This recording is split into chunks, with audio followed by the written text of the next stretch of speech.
Oke. Oke, selamat sore Miss Ira. Nama saya Kevin. Saya akan mempresentasikan tentang presenter teknik atau yang disebut dengan teknik presenter. Langsung kita mulai. Slide pertama itu tentang pengenalan kepribadian presenter. Namanya kepribadian seseorang itu pastinya akan berbeda-beda. Karena saya dengan Miss juga pasti akan berbeda-beda. Nah, dalam penentuan kepribadian ini sangat penting yang harus dilakukan oleh seorang presenter. Apa yang disebut dengan istilah image unity atau kepribadian keseluruhan. Dalam pengenalan kepribadian keseluruhan ini sangat berdampak atau berpengaruh pada respon dari semua audiens kepada presenter. Contohnya itu penentuan kepribadian si presenter mau bawa acaranya itu ke acara yang lebih serius atau ke lebih yang ke formal atau ke lebih yang lebih ke lawak-lawak atau gimana. 5 aspek penting dalam pembentukan kepribadian secara utuh. Yang pertama itu cara berpakaian. Kalau misalnya seorang presenter ingin menentukan temanya itu presentasinya itu yang formal, pasti cara pakaian itu juga harus yang formal. Terus yang kedua itu scripting atau pemilihan kata-kata. Udah pasti kalau seorang presenter harus menempatkan kata-kata. Misalnya kalau misalnya presentasi yang formal itu nggak boleh ngomong kayak gua dulu, musik kayak saya ada atau beliau. Terus yang ketiga itu suara kita juga kalau misalnya presentasi yang agak lawak atau lucu-lucu bisa aja kan suaranya lemah lembut. Kalau misalnya presentasi yang formal suaranya lebih lantang. Yang keempat itu gerakan tubuh, motion atau gerakan tubuh.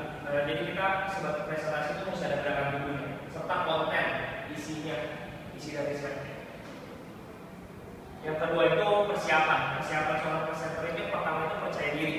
Percaya diri ini hampir semua orang seorang presenter pertama kali akan mengalami atau yang pertama kali itu pasti akan mendapatkan masalah ini percaya diri. Soalnya percaya diri ini harus dilakukan mulai dari mental, dari latihan, persiapan semuanya.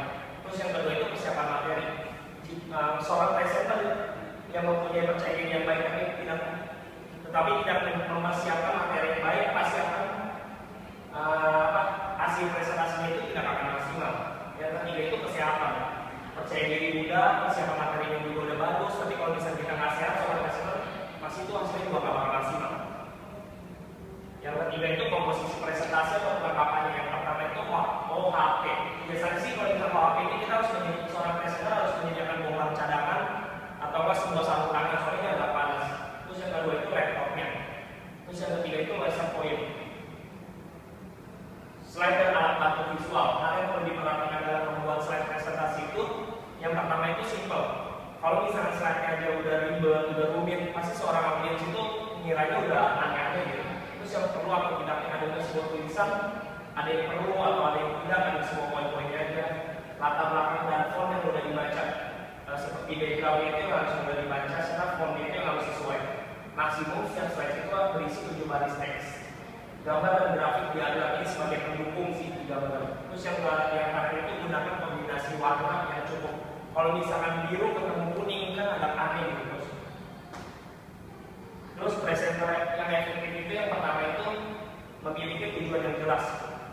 Seorang presenter itu harus menentukan tujuannya itu dari sebuah presentasi itu apaan. Kalau misalnya dari tujuannya itu udah nggak jelas, pasti hasilnya juga nggak bakal maksimal dan nggak akan berpengaruh pada audiens. Yang kedua itu fokus pada audiens. Kalau misalkan seorang presenter itu cuma fokus pada diri dia sendiri, nggak fokus pada semua audiens, pasti yang audiens itu kan merasa bosan. Terus yang ketiga itu materi dapat diukur, penggunaan kata-kata yang dapat dimengerti oleh para audiens. Dan yang keempat itu penggunaan media yang sesuai, menggunakan alat-alat yang menjadi yang menjadi dapat bermanfaat untuk presentasi. Terus yang terakhir ini adalah presenter yang baik. Yang pertama itu hadir tepat waktu. Kalau misalnya seorang presenter udah nggak hadir di tepat waktu, pastinya audiens juga bisa merasakan kecewa. Terus pandangannya juga terhadap seorang presenter itu akan berubah.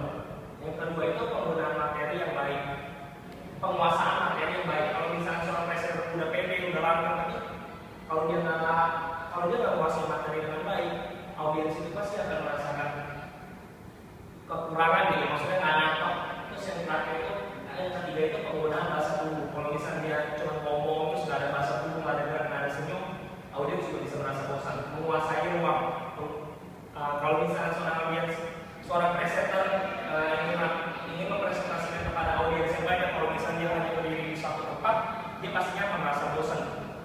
maksudnya audiens itu akan merasa ya cuma itu aja yang dilakuin. Soalnya seorang presenter itu harus gerak mendekati audiens, dan terakhir itu mengontrol sisi presentasi yang baik. Nah ini yang paling penting dilakukan oleh seorang presenter, soalnya ada pembuka, ada penutup, dan ada sisi tanya jawab. Nah, menurut saya itu presenter yang baik itu seperti Raffi Ahmad, soalnya ini mempunyai image yang sempurna gitu, soalnya dia bisa membawakan acara yang sedih, membawa acara yang serius, formal semuanya. Terima kasih.